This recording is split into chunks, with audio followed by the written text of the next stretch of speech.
Niratam Karunamayam Namami Chinmayam Devam Sadgurum Brahma Vidvaram Vasudeva Sutam Devam Kamsachanura Mardanam Devaki Paramanandam Krishnam Vande Jagadgurum Tvameva Mata Cha Pita Tvameva Tvameva Bandhusya Sakha Tvameva Tvameva Vidya Dravidam Tvameva Tvameva Sarvam Amadeva Deva Tvameva Sarvam Gurudeva Deva. Hari Om. We are doing the Panchadashi, 7th chapter and Trupti Deepa Prakaranam, and we said the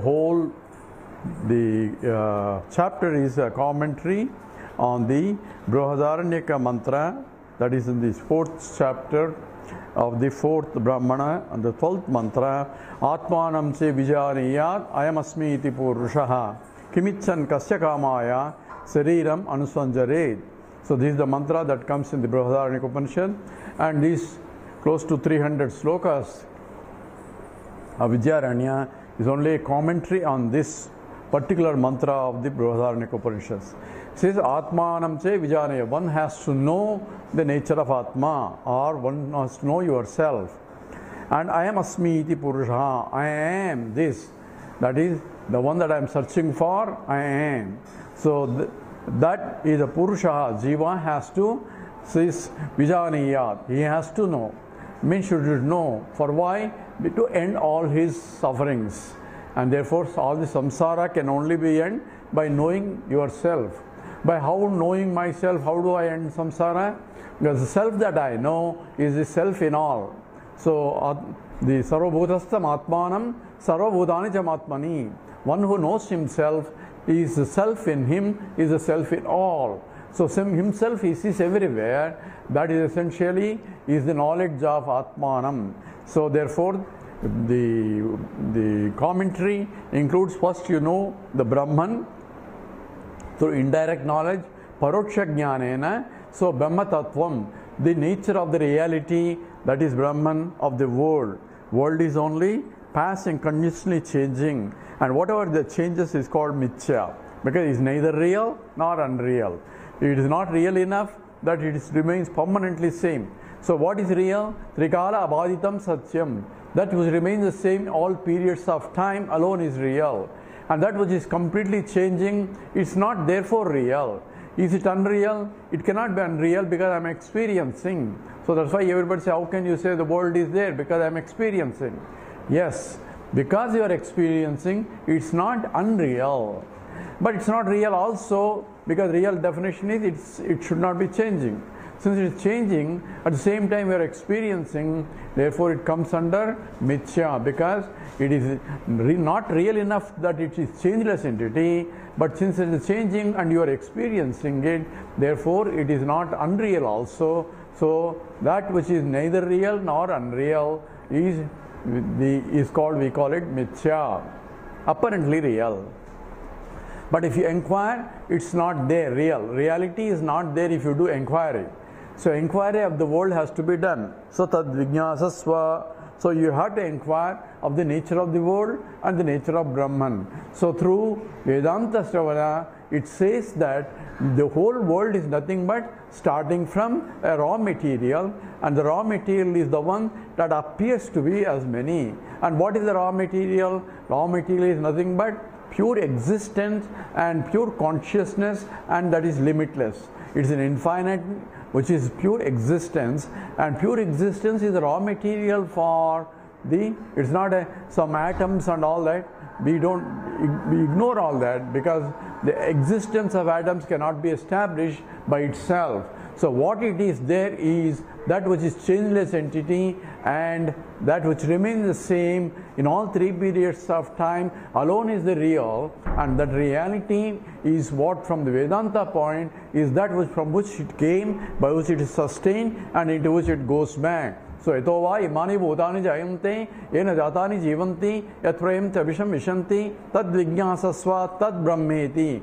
That is Brahman, which is changeless entity. At the same time, there is a universe is created, so there is a change. So Brahman cannot undergo any change, because Brahman being infinite, it cannot undergo any modification. Only finite things can undergo. But at the same time, then Brahman appears to undergo. So there is only apparent transformation, but not real transformation. In all other transformations, is a reversible transformation or irreversible transformation. We have studied in sciences, but this is a transformationless transformation, and therefore it's called Vivarta. And that's what is to be known and through Vedanta Sravanam. So what are we going to learn from the Paroksha Jnanam? We are going to learn that there is a source for the whole creation, and the source is material cause, is nothing but that Chit Ananda Swarupam. And since it is Brahman, infinite, it's also intelligent cause. So both the material cause and intelligent cause is also come from the one and same source, and that is Brahman. Brahman Asti, and the nature of Brahman is he became many. He became many into Nama Rupa. Nama Rupa means what? Rupam stands for attributes. Rupa, Shabda, Sparsa, Rupa, Rasa, Gandha. These are 5 attributes that the senses can gather. So this Rupa stands for only attributive content, and Nama is the name. Name is given to an object. Naming involves knowing. So only when I know, I can give a name. So knowing involves a conscious entity. So therefore, the world is nothing but Nama Rupa, involves there must be a conscious entity behind this. That's what implication of Nama means. Nama means name, and name can only be given. Naming involves knowing, knowing involves conscious entity, therefore conscious entity alone can know. And a knower is different from a known. Because when I say I am a knower and this is a known, anything that is known has to be different from me. Because known is an object and knower is a subject. Subject cannot be objectified and object cannot be become subject. So anything that I know, whole universe I know only because the whole universe is only objective knowledge only. And objective knowledge involves only what? Nama Rupa, only name and a form. That means there is no substantive of the whole universe. There is no substantive only because the substantive of the whole universe is nothing but Brahman alone. How do I get that information? From Vedanta Sravana only. Therefore, Vedanta says that by indirect knowledge through Shastra Pramana, I can gain that Brahman is everything. And that Brahman is Paroksha Jnanam, because I am looking for who is the creator and what is that. And then it goes, Vedanta goes to Aparoksha Jnanam. Aparoksha Jnanam, the Paroksha Jnanam helps me to recognize that everything is nothing but God.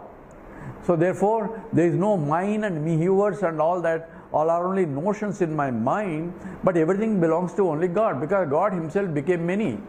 So if I have clear understanding of that, Ahankara, Mamakara goes away, and therefore I have a clear vision that the whole universe is nothing but Lord himself. How do I get this? Yomam pasyati sarvatra sarvanja mai pasyati tasyaham na pranasyami sajame na pranasyati. Yomam, whoever sees me everywhere and everything in me, and he is never away from me, nor I am away from him. That's what Krishna says. Which means that I should have, by Vedantic study, understanding the Lord everywhere.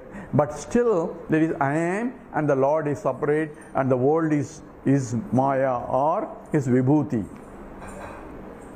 Only through Mahavakya Vichara, where I understand that I am that. The essence of me is the essence of that. I am that means not I am the body, mind, intellect. It also belongs to the world only.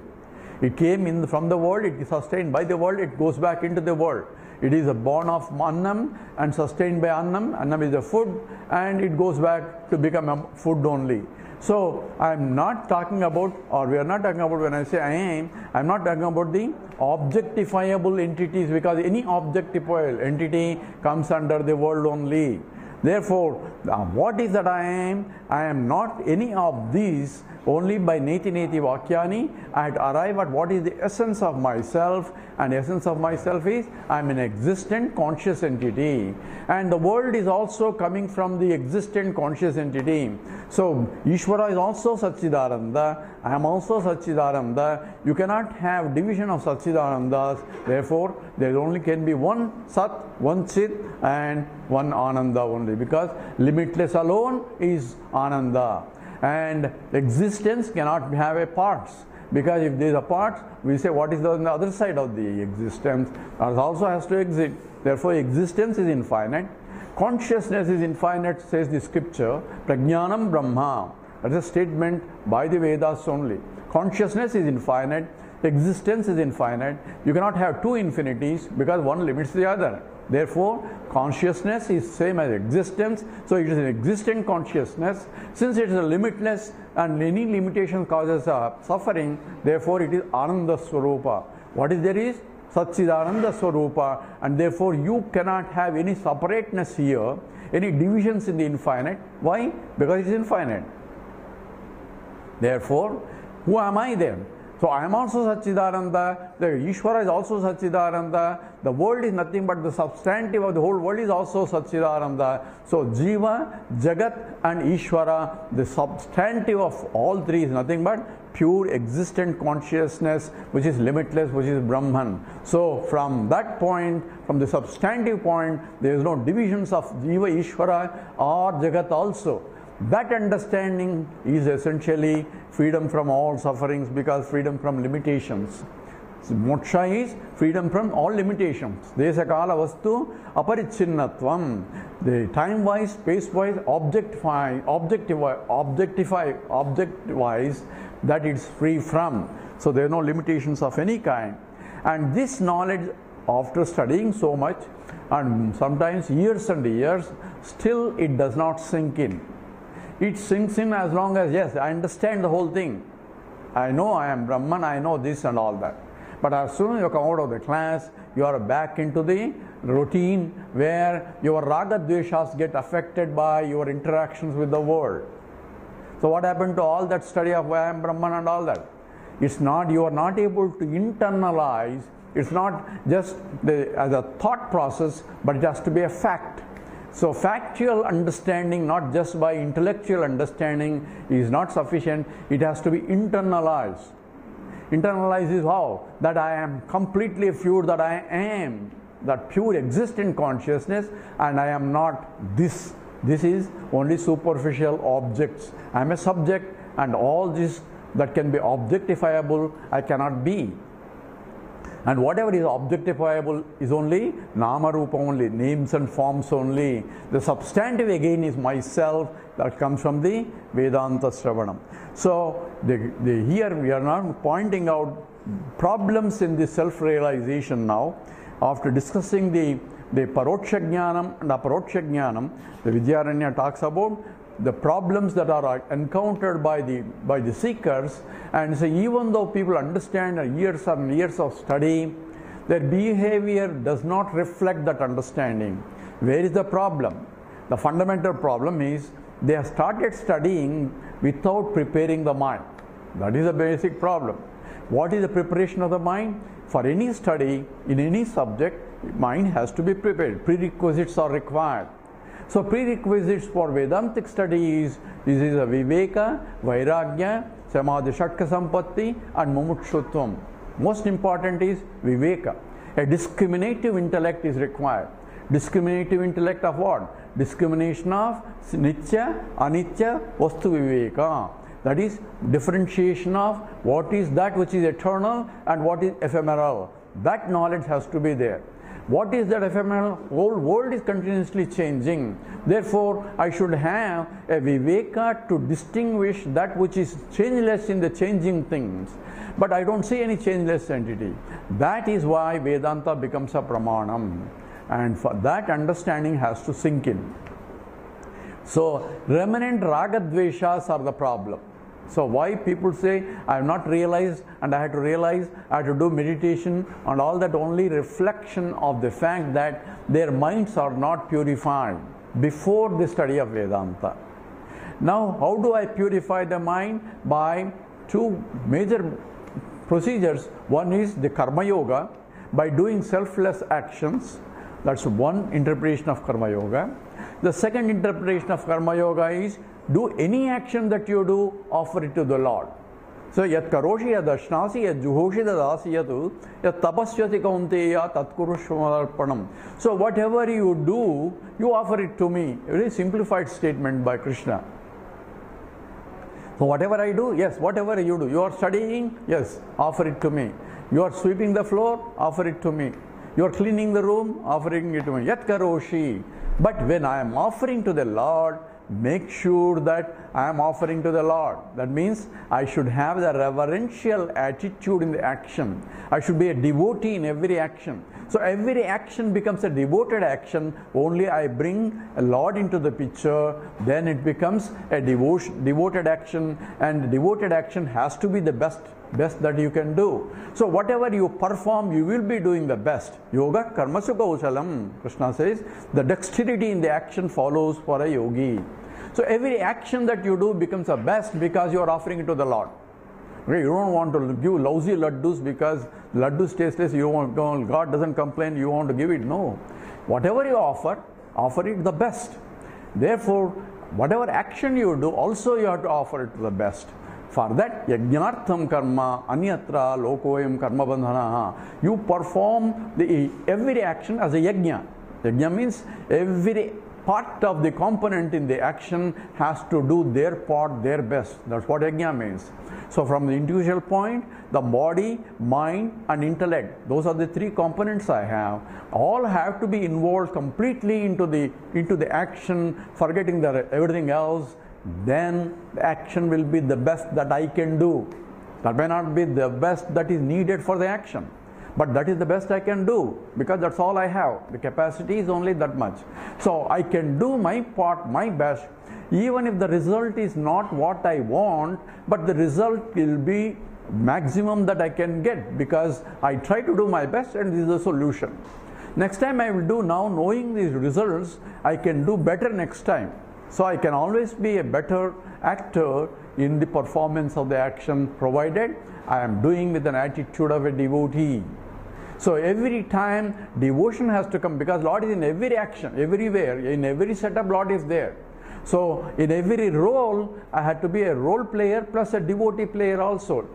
So deity-devotee relationship is a universal fundamental relationship. All other relationships are only changing relationships. This doesn't change because Lord is in every place. He is omnipresent. So I have to be full-time devotee. At the same time, I play the roles and therefore I play the role as a devotee only. Then becomes a devoted action. Therefore, it has to be dharmic action. I cannot be jealous, I cannot be greedy because we are offering to the Lord now. So that attitude prepares the mind, purifies the mind. I become Vishalata. Buddhi Vishalata means my mind gets expanded. How did it expand? Because I see Lord everywhere. In every being and everything I have to see the Lord, presence of the Lord. Then my mind becomes devoted all the time. In different names are appearing only. The names are different, forms are different, attributes are different, like a ring is different, bangle is different, necklace is different, but my vision is only in terms of the essence. Essence is the gold only. So I have respect for whether it is a ring or a bangle or necklace, I save it in the proper place because it's gold. It's not iron or some other. If I have a reverential attitude that the Lord is everywhere, only names and forms are changing. They may be behaving like a snakes or a foxes or so on. That is only external behavior. In and through, the substantive is nothing but the God. If that have the vision, then my attitude towards the world also changes. In that sense, I expand. That is called Buddhi Vishalata. So in that Buddhi Ekagrata, because of my attitude, my attention is only on the Lord, and Buddhi Vishalata, I see the presence of the Lord everywhere. So therefore Krishna says, Yomam pasyati sarvatra, sarvancha mai pasyati, who sees me everywhere and everything in me, and he is always with me, and he is never be away from me. Even with me means you are with the Lord only. in every circumstance, in every environment, in every external appearances, you are still with the Lord only. Because your vision is the presence of the Lord everywhere. That's what actually the consciousness, Krishna consciousness is. That's all actually Krishna means. I have to see Krishna everywhere. Or in the sense, or you see the self everywhere. So now we are doing the sloka of how to stop, how to prevent the obstacles or how to get rid of the obstacles. So he identified three major obstacles. One is that Shastra is not clear. Why? Because each Upanishad talks as though it is different. So there seems to be apparent contradictions between one Upanishad and another Upanishad. So looking at just superficially, if you go and study the Upanishad by yourself, all you get is completely confused mind. So what should I do? That's why you have to study under a teacher, who himself under a teacher, where the samanvayam, that's what we talked about in the sloka 102, samanvayadhyaya, where there is a self-consistency in the tatparyam. In tatparyam is the essential meaning of these slokas. How do I get tatparyam? The acharyas who have thought about deeply using the Vedangas. Vedanga is Vyakarana Shastra and also the etymological Shastra. All those things are used in order to understand what is the essential meaning, even though they are trying to point out from a different direction, because the students are different, teachers are different, but the truth is the same. So depending upon the student question, the teacher has to answer it to satisfy the inquisitive intellect. Therefore, it appears to be different, but if you look at the essence has to be seen. Tatparyam, or the essential meaning of the Upanishads, has to be samanvayatvad. That means there has to be self-consistency across the board. And that's what the bhashyas and all that is, they're filtering out what is the essential. That's called Acharya. Acharya means achinoti iti shastrani acharyan sthapaityapi swayam acharati hi yasya tasmad acharya uchyate. The one achinoti iti shastrani, he filters what is the essence of all the shastras. And acharyan sthapaityapi, he makes sure that you follow that. And not only that, swayam acharati, he himself follows what he teaches. And that's why he's called an acharya. So here, since acharyas have crystallized the essential teaching of the Vedas. And this is why the scriptures have to be studied under guidance. And that's what is the Guru. Guru means Gukara Andakarasya Rushabdasthan Nirodhaka. Guru means one who removes the darkness. Gukara means the darkness from ignorance. Ru means the one who removes, and therefore he is called Guru. So that is essentially a teacher which is required. So even in these days, you are not allowed to do PhD anywhere unless you have a guide there. So you need a guide for a very knowledge that is very subtle. Therefore, the teacher is required. Therefore, scripture itself says you have to approach a tadvijnanartham sa gurum eva abhigached. You have to approach only a teacher.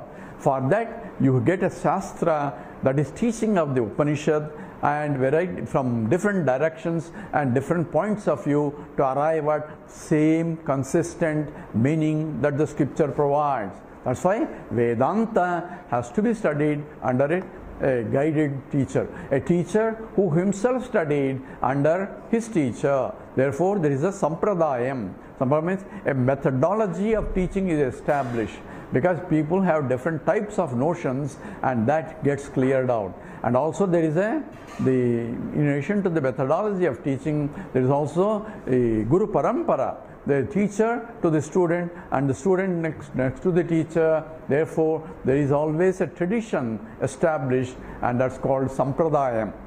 And you have to follow the Sampradaya teacher so that the teacher knows what needs to be. But the teacher himself was learned from his teacher, and the truth is that which is from the Vedas. Now he is going to talk about Viparita Bhavana. Second problem is that even though I understand that the whole world is nothing but Ishvara, then the problem is I don't see it. No one says that God is not there. If God is everything, is nothing but God.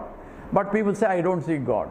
Because they have an expectation that God should have a form. If God will have a form, then it's not a God. Why? Because God is a form means he gets limited by the creation. So God can take a form, that's called an avatara, but God doesn't have a form. Why? Because everything is his form. That's why Krishna says, Maya tadamidam sarvam jagad avyaktamurtina. I pervade this entire universe in a unmanifested form. And whole world is me, but at the same time whole world is not me. So therefore in the Vishnu Sahasranama starts with Vishwam, Vishnu. First word is Vishwam. So where do I see Vishnu? In the Vishwam. In the world only I have to see Vishnu. So, but I am seeing all different names and forms. Therefore, next word is Vishnu, the one which is Vyapakatvad, the one who pervades this. Maya tadamidam sarvam jagat avyaktamurtina. I am the one which pervades. This pervasive is that it is supporting also. So, it is not just pervading like a space, but it is supporting, adhara. Adhara means that which supports, because from which it came, by which it is sustained, and which it goes. Gatir Bharta Prabhu Sakshi. Nivasa Saranam Prabhu. So Gatihi Bharta Prabhu Sakshi. I am essentially that which is supporting the whole universe itself. And that's what Krishna says in fact. And therefore we need to understand in and through. Bhagavad Gita is Brahma Vidya only. But also it is Yoga Shastram. It is Shastram of the how to approach and recognize that also is being taught in that. Now the Viparita Bhavana, that because of because I see completely different, the world is different and I am different and everybody is different and everybody is fighting, all these words and people criticize and the whole world is really, lot of violence is going on, and is this Krishna, is this world? This is a Viparita Bhavana. So how do I get rid of this? So this is Sloka 103 that we chant now. Bahujanma dudha bhyasa dehadishvatmadhihi dehadi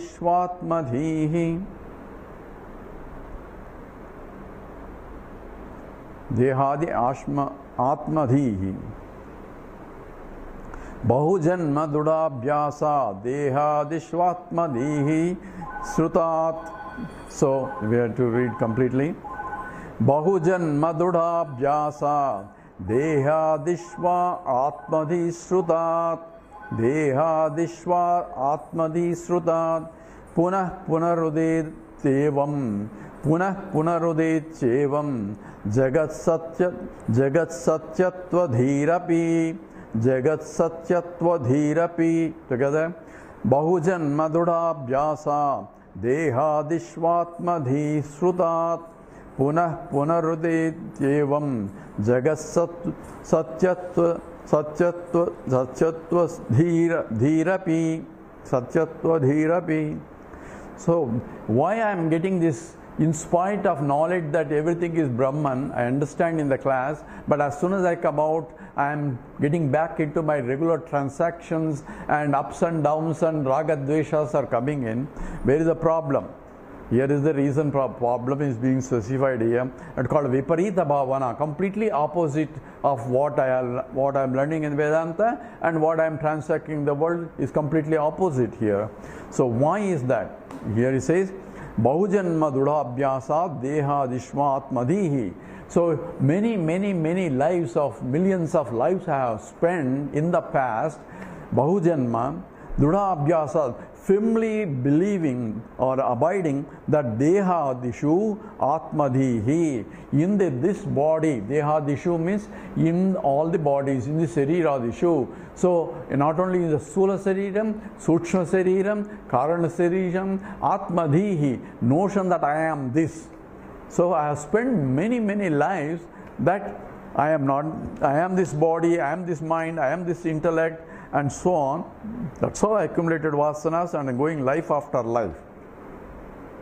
And that's also reason why the Arjuna was crying also. Vishada Yoga is only because in the dehadishu atmadihi. He is thinking that they are only the bodies. because identification with the body is so intense. He is identifying with his body, he is identifying Guru with his body, and identifying Bhishma with his body. So therefore, the body identification has been coming for many generations. In fact, Bahujanma, for many lives also. Dudha abhyasa dehadishu atmadihi srutat. So that's what the Shruti says. So why does Shruti has to say this? The Shruti has to say that this life is not just one life. It's only in the other religions say you are born. This is the first life. Why am I born? Why am I born? Somebody ate an apple. That's why you are born. If somebody eats apple, why should I be born?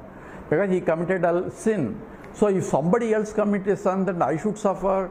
Say, don't ask that question, because that's what Bible says. Because if somebody else, if you committed sin, then I suffer. So that's essentially the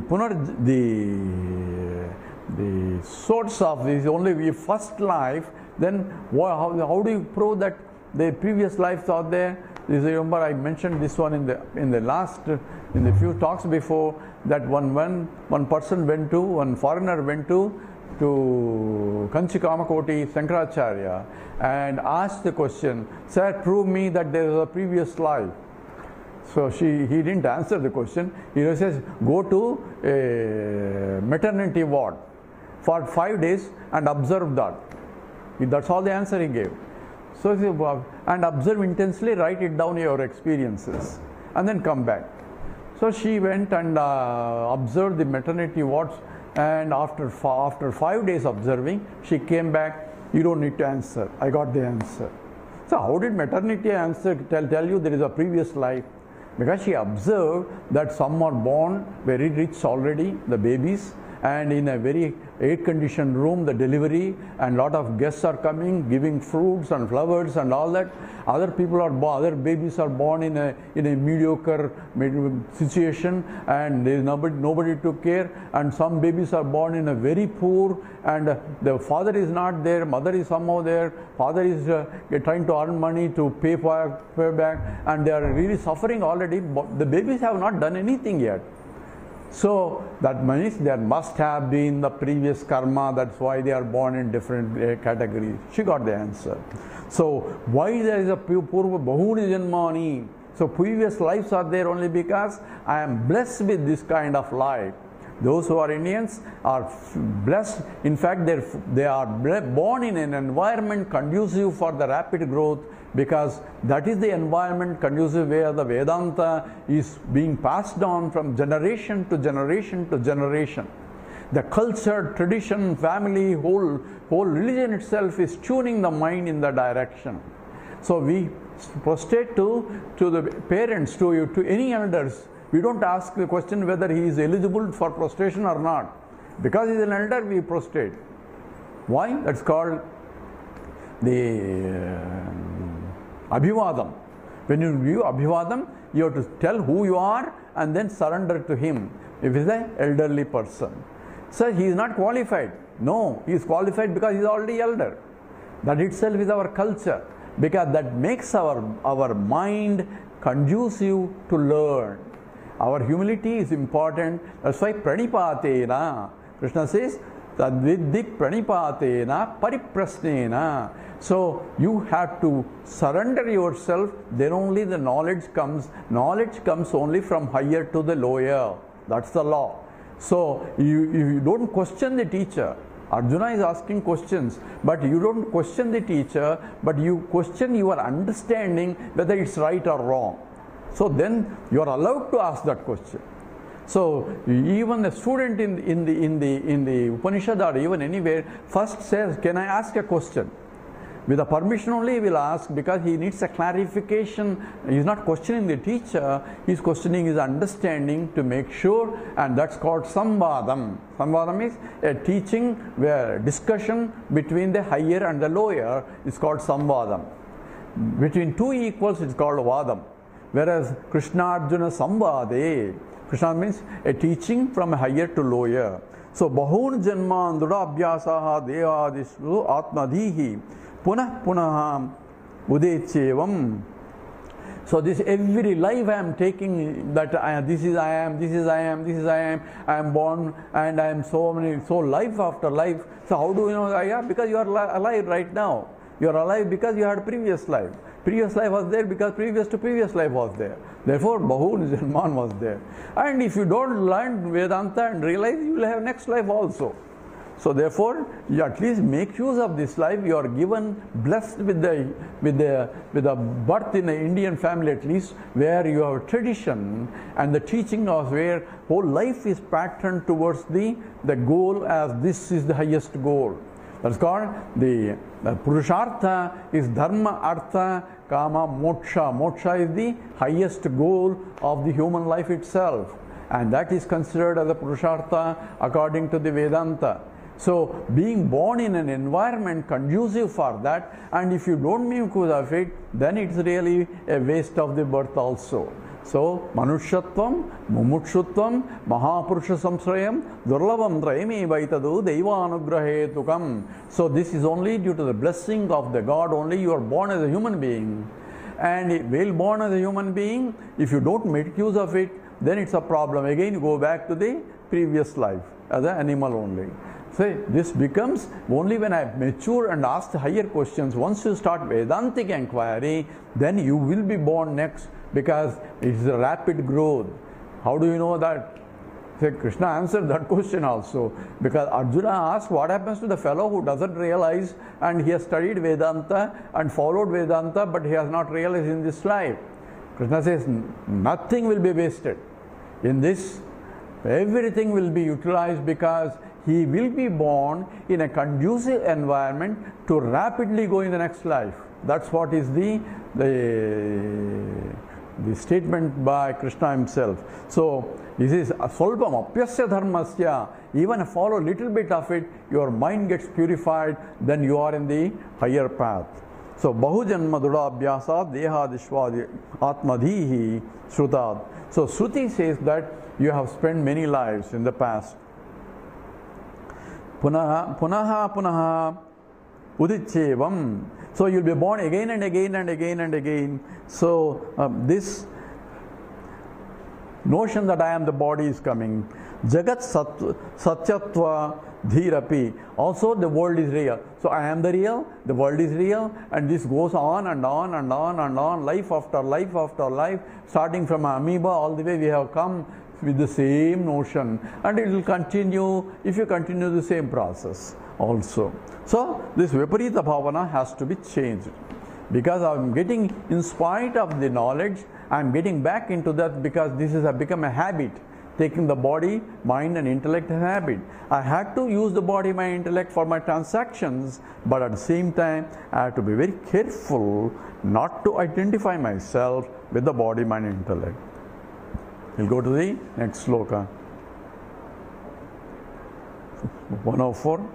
Viparita bhavasiyam. Viparita bhavasiyam.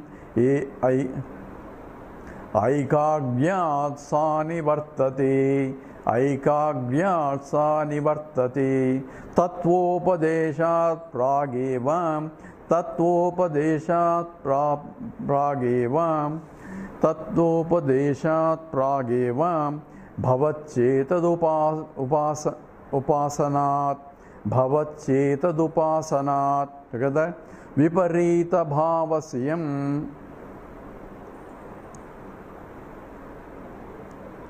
Doesn't look correct. Viparita bhavaneyam. Viparita bhavaneyam. Aikagyat sa nivartate. Tattvopadeshat prageva. Bhavachetad upasanat. So Viparita bhavaneyam. So iyam Viparita bhavana. So Viparita bhavaneyam is Viparita bhavana iyam. Iyam Viparita bhavana. This erroneous notion that I am this body, this mind and this intellect. Sa ekagryat, by single pointedness, nivartate. It can be removed. So I am the body, I am the mind and I am the intellect. The world is real. How am I going to get rid of this which is coming from years and years and generations to generations, or my life after life, I am coming with that habitual notion. So how do I get rid of this? He says, Krishna says here, or the Vidyaranya says, Viparita bhavana bhavaneyam. This bhavana, this notion that I am the body, I am the mind, these erroneous notions, aikagryat sa nivartate. By aikagya means ekagrata, by continuous contemplation on it. Ekagrata means single pointed devotion towards that is sa nivartate. It can be removed. Single pointed devotion of what? So in the beginning, single pointed devotion is towards the God. That's why it becomes before Tattvopadesha Pragheva, even before you enter into the Tattva Upadesha, that means you will enter into or study Panchadashi or other Vedantic texts, and Bhavat Chetad Upasate. So the Upasanat.